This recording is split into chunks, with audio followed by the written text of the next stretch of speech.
दोस्तों, किसी भी मंदिर जाने से पहले उसका इतिहास जानना अति आवश्यक है, अन्यथा आप उस मंदिर से जुड़ नहीं पाते। जिस मंदिर के दर्शन आज मैं आपको कराने लाया हूँ, उसकी भव्यता, उसका इतिहास जानकर आप हैरान हो जाएंगे कि ऐसे मंदिर का इतिहास आपको आज तक क्यों नहीं पता चला। इस मंदिर को सिर्फ एक माता रानी के साथ जोड़ दिया गया है, परंतु ये मंदिर रामायण काल से भी जुड़ा हुआ है, महाभारत काल से भी जुड़ा हुआ है। स्कंद पुराण के मानस खंड में दूनागिरी पर्वत को ब्रह्म पर्वत बोला गया है, अर्थात एक ऐसा स्थान जहां पर दिव्य शक्तियों का वास है। अब दोस्तों, इस मंदिर से जुड़े इतिहास को भी समझते हैं। त्रेता युग में भगवान राम और रावण के बीच युद्ध चल रहा था।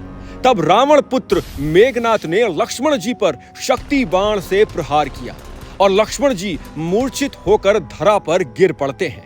अब दोस्तों, विचार कीजिए यहां पर एक बात, यदि रामायण काल्पनिक होती तो भगवान राम लक्ष्मण जी के सर पर हाथ फेरते और लक्ष्मण जी पुनः होश में आ जाते, परंतु नर रूप में अवतरित भगवान राम ने ऐसा नहीं किया, अपितु उन्होंने हनुमान जी की सहायता ली। हनुमान जी लक्ष्मण जी के उपचार हेतु लंका से ही वैद्य सुखेण को उठा कर ले आते हैं। वैद्य सुखेण लक्ष्मण जी को देखकर बोलते हैं कि यदि प्रातः काल से पहले द्रोणागिरी पर्वत से संजीवनी बूटी ले आए कोई, तो लक्ष्मण जी की मूर्छा तोड़ी जा सकती है और लक्ष्मण जी पुनः होश में आ सकते हैं, अन्यथा अनर्थ भी हो सकता है, लक्ष्मण जी के प्राण भी जा सकते हैं। हनुमान जी तब वहां से उड़ते हैं और पहुंचते हैं उत्तराखंड के द्रोणागिरी पर्वत पर। द्रोणागिरी पर्वत पर उन्हें जब संजीवनी बूटी समझ में नहीं आती कौन सी है, तो वो पूरे के पूरे पर्वत को ही उठाकर वहां से ले चलते हैं लंका की तरफ। जब वो लंका की तरफ वापस उड़ते हैं पर्वत को हाथ में उठाकर, तो उस पर्वत की एक शिला, चट्टान टूटकर इस स्थान पर गिर जाती। इसी कारण इस स्थान का नाम है दूना, पर्याय चट्टान, गिरी अर्थात गिरी है यहाँ पर एक चट्टान, इसी कारण इस स्थान का नाम पड़ा दूनागिरी पर्वत। और जिस प्रकार की जड़ी बूटियां द्रोणागिरी पर्वत पर पाई जाती थी, उसी प्रकार की जड़ी बूटियां यहाँ भी पाई जाती हैं, जो ये प्रमाणित करता है कि ये पर्वत किसी समय पर द्रोणागिरी पर्वत का हिस्सा रहा होगा। दोस्तों, काफ़ी सारी सीढ़ियाँ मैं चढ़ के आ चुका हूँ और बहुत ही सुंदर सा दृश्य है आसपास का। ऐसे बहुत से छोटे छोटे शक्ति पिंड हैं जिनके दर्शन करना इंसान को अपने जीवन में अति आवश्यक है। अब जो लोग नहीं आ सकते, उनके लिए मेरे जैसे छोटे मोटे ब्लॉगर्स वीडियो बना दिया करते हैं। ये पूरी मिलाकर 500 सीढ़ियाँ हैं जिसको चढ़ना पड़ेगा।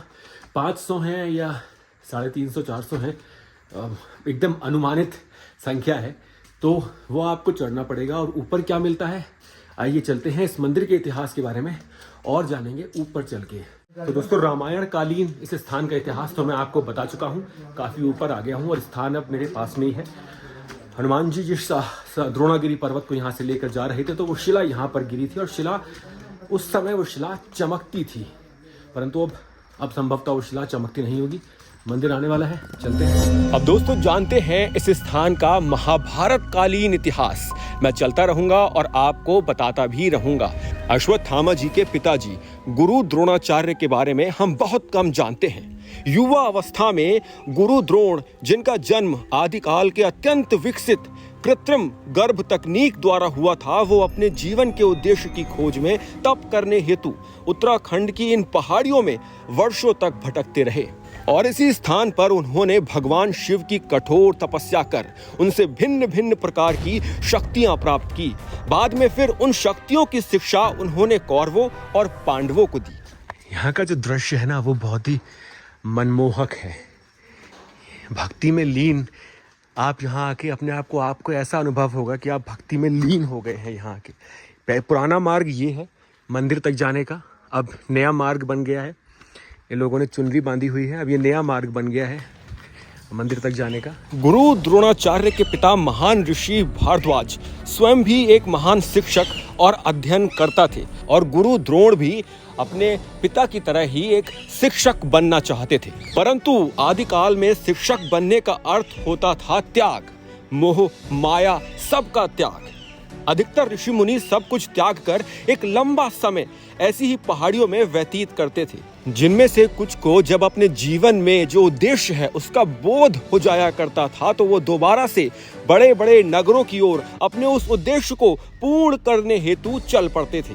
माना जाता है कि गुरु द्रोणाचार्य ने युवा अवस्था में इसी पहाड़ी पर वर्षों तक तपस्या की। इसी कारण इस स्थान का नाम द्रोणागिरी और बाद में दूनागिरी हो गया। यह भी एक मान्यता है। अब दोस्तों आप सोच रहे होंगे कि वो शिला कौन सी है, शिला कहाँ है, शिला देखने को मिलेगी या नहीं। तो दोस्तों ये पूरा पर्वत, इस पूरे पर्वत का जो ऊपरी हिस्सा है वो ही वो शिला है जो हनुमान जी के हाथों से टूटकर गिरी थी। कोई अलग से यहाँ पर शिला नहीं है। हाँ, ऊपर मंदिर में 2 शक्ति पिंड है जो महाभारत कालीन है। स्लोप आया है, बाकी फिर दोबारा से सीढ़ियाँ आरंभ होती हैं। ये बाहर का दृश्य है, ये देख लीजिए। और यहाँ बैठने का स्थान बना हुआ है, कोई बैठना चाहे तो। ये सीढ़ियाँ बहुत नीचे तक है जो मैं आया हूँ। और यहाँ पर ये लिखा हुआ है कि साफ सफाई। ये दोस्तों, ये ऊपर घंटियाँ तो लगी हैं पूरे मार्ग में, और ये सीढ़ियाँ हैं। आशा करता हूँ ये अंतिम मंदिर तक पहुँचने की सीढ़ियाँ होंगी। बहुत सारी सीढ़ियाँ। हाँ, अब ये मंदिर का प्रवेश द्वार ये आ गया है। काफ़ी लोग खड़े हुए हैं वहाँ पर। और ये मंदिर में ये एक घंटी, यहाँ घंटी लगी है, बीच में घंटी लगी है, फिर यहाँ लगी है। तो घंटियाँ तो पूरी लगी हुई हैं, परंतु लोग बजा नहीं रहे, क्योंकि जो इस समय जो शांति है ना, शांति इतनी अच्छी लग रही है यहाँ पर।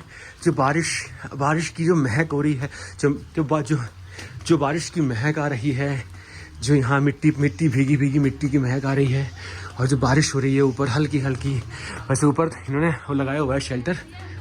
तो ये हम पहुँच गए हैं मंदिर के प्रवेश द्वार पर। यहाँ से आप प्रसाद खरीद सकते हैं यदि आप चाहें तो, अपनी इच्छा पर है। ये दुकानें हैं यहाँ पर।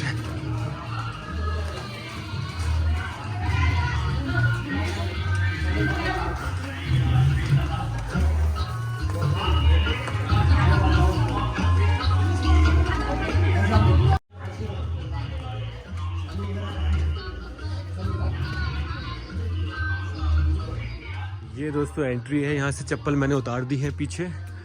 और जय माता दी।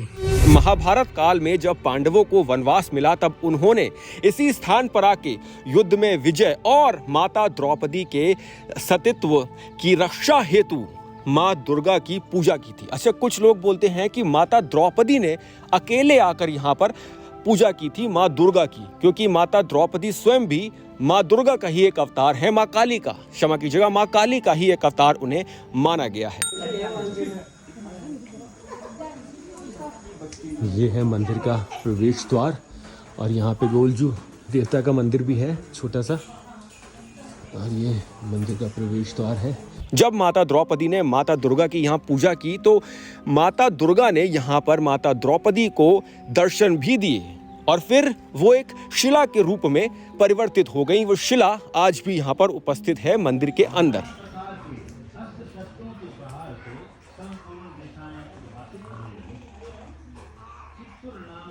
ये है दोस्तों दूनागिरी माता का मंदिर। और पुराना जो प्राचीन इसका प्रवेश द्वार था वो ये था। अब तो नया बन गया है। प्राचीन प्रवेश द्वार इस मंदिर का यहाँ से था। यहाँ से लोग पहले आते थे, अब ये बंद कर दिया गया है। वो रास्ता था पहले, अब तो पूरा पक्का रास्ता बन गया है। अब दोस्तों इतिहासकार ये बताते हैं कि कत्यूरी राजा सुधारदेव जी ने 1318 ईस्वी में दूनागिरी माता के इस मंदिर का निर्माण करवाया था, परंतु 13 मार्च 1847 को बंगाल आर्टिलरी में रहे एक ब्रिटिश सैन्य अधिकारी मेजर ई मैडन ने शक्तिपीठ मां दूनागिरी के बारे में लिखा है कि देवी के मंदिर की छत नहीं थी, खुले आकाश के नीचे 2 शिला खंडों की पुजारी पूजा करते थे। यदि ये सत्य है तो फिर कत्यूरी राजाओं की जो मंदिर निर्माण शैली थी उससे ये मंदिर मेल नहीं खाता। ऐसा लगता है कि इस मंदिर का निर्माण किसी और ने किया था, परंतु किसने किया था ये कहना अभी संभव नहीं है। कुछ लोग तो ये भी मानते हैं कि इस मंदिर का निर्माण सर्वप्रथम पांडवों ने किया था, परंतु मुझे ऐसा कोई भी लिखित प्रमाण नहीं मिला। जनश्रुतियों के आधार पर यह माना जा रहा है कि इस मंदिर का सर्वप्रथम निर्माण पांडवों ने किया था। हाँ, जो वर्तमान में मंदिर का स्वरूप है उसका निर्माण वर्ष 1920 में ग्रामीणों, यहीं के जो गांव वाले हैं, उनके द्वारा किया गया था। वो सामने जो आप देख रहे हैं दोस्तों, वहां पंडित जी बैठे हैं और वो ही है मंदिर का गर्भगृह, जहां पर 2 शक्ति पिंड है। जो एरो आप नीचे वाला देख रहे हैं, वहां पर 2 शक्ति पिंड है माता के स्वरूप, और वहां ना फोन अलाउड है, ना कैमरा अलाउड है, और वहां पर नवग्रह बने हुए हैं। उसके ऊपर कुछ ऐसी भाषा में लिखा है, ऐसी लिपि में लिखा हुआ है जो कोई भी नहीं पढ़ सका है आज तक। क्या लिखा है ये कहना संभव नहीं है। यहाँ पे ASI वाले भी आए, उन्होंने भी पढ़ने का प्रयास किया, परंतु वो भी नहीं समझ पाए कि क्या लिखा है वहां पर। ये दोस्तों हनुमान मंदिर है। अंदर जो मंदिर है माता का, जो मुख्य मंदिर है अंदर दूनागिरी माता का, तो उसके अंदर वीडियोग्राफी अलाउड नहीं है। मैं अंदर गया था तो मैंने दर्शन किए। वहां पर 2 पिंडी हैं और नवग्रह लगे हुए हैं। कत्यूरी राजाओं द्वारा उस मंदिर की स्थापना की थी बाद में, महाभारत काल के बाद में। और मुझे वहां शिला तो नहीं दिखी, परंतु माता पार्वती की, शिव की, भगवान कार्तिकेय जी, गणपति जी की मूर्तियां वहां पर रखी हैं। वीडियोग्राफी तो अंदर अलाउड नहीं है, पर नीचे से मैं एक उनकी वो जो फोटोग्राफ मिलती है नीचे, वो लेके आपको दिखा दूंगा। और बाहर है हनुमान जी का ये भव्य मंदिर। बहुत ही अच्छा लगता है यहाँ के, यहाँ दर्शन अवश्य कीजिएगा आके आप।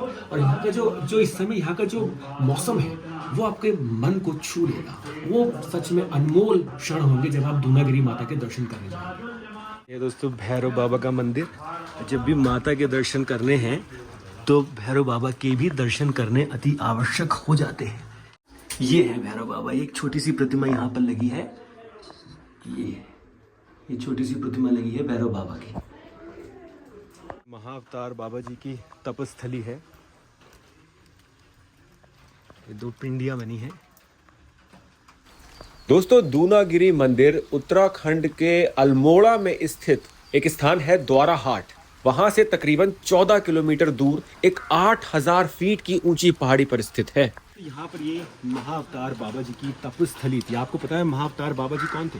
बहुत से लोग 99.9% महाअवतार बाबा जी के बारे में कुछ जानते नहीं, परंतु उन्हें भगवान शिव का ही एक अवतार माना गया है और वो आदि योगी के एक स्वरूप भी माना गया है उन्हें। वो सर्वप्रथम अवतार थे इस पृथ्वी पे, भगवान शिव के स्वरूप, परंतु उनका कहीं वर्णन नहीं है। यदि आप उनके बारे में और जानना चाहेंगे तो मैं कहीं से उनका इतिहास पढ़कर या समझकर आपके साथ वीडियो साझा कर दूंगा। आपको कमेंट करना होगा, लेकिन वीडियो आप देखते हैं नहीं तो मुझे बनाने की इच्छा नहीं होती है। तो आप वीडियो देखेंगे तो बनाने की इच्छा होगी। महाअवतार बाबा जी की तपोस्थली दूनागिरी माता के मंदिर के बिल्कुल नीचे है गोलजू देवता का मंदिर। गोलजू देवता कुमाऊं के देवता हैं, न्याय के देवता माना जाता है इन्हें, और कुमाऊं में बहुत पूजा की जाती है इनकी। इनके भव्य मंदिर हैं अलग अलग स्थानों पे। दूनागिरी माता के मंदिर के नीचे भी इनका एक मंदिर बना हुआ है। ये है गोलजू देवता, और इनको तलवार और घोड़े पर दिखाया गया है। और आपको कुछ भी चाहिए, यदि कुमाऊं में नौकरी या शादी कुछ भी होता है तो उसके लिए सबसे पहले गोलजू देवता की पूजा की जाती है। कुमाऊनी स्टाइल में ये मंदिर बना है, वो है दूनागिरी माता का मंदिर ऊपर, और सीढ़ियाँ ही सीढ़ियाँ हैं यहाँ पर। तो यदि आप सीढ़ियाँ चढ़ पाएँ तो ही यहाँ आए, अन्यथा फिर आपको बहुत कष्ट होने वाला है। परंतु माता रानी आपके सर पे हाथ रखेंगी तो आप कहीं भी चले जाएंगे। दोस्तों ये था द्रोणागिरी अथवा दूनागिरी माता के मंदिर का इतिहास और दर्शन। आशा करता हूँ आपको वीडियो अच्छा लगा होगा। यदि अच्छा लगा है तो आप कमेंट, लाइक, शेयर कर सकते हैं, और यदि बहुत अच्छा लगा है तो आप मेरी वित्तीय सहायता भी कर सकते हैं। और यहाँ एक बार दर्शन करने अवश्य आइएगा। जय माता दी।